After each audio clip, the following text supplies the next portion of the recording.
Ye pi wala da ngam yo i ngala bandro idu jong pi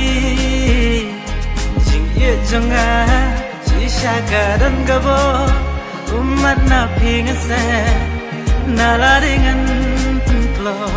bat pi chi ju nam ngalara adu wa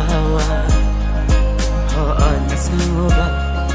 habang akin mau ba piwan pa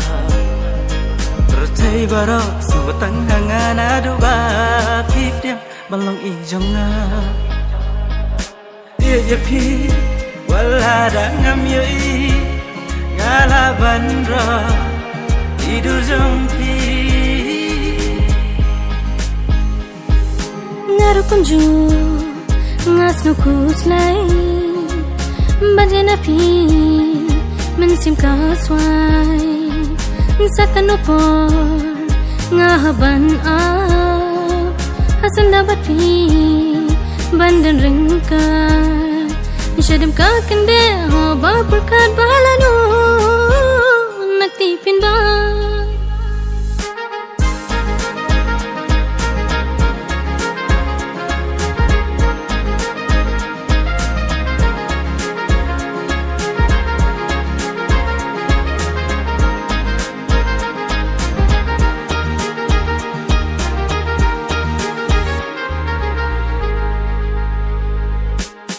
Ye pi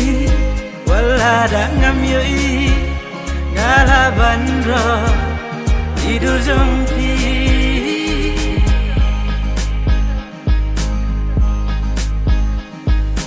nan i taya pi ha par thei bayan ngan kin ngan tan rong la su ne jin ja ngan duai ha u play ban yo ka jing sup ya pi bad ya ngangin ne ka jing mut oh ye pi wala da ngam yo i ngala bandro idu jong pi jing ye jong a chi sha ka dan ga bo umat na pi ngase na la dengan klo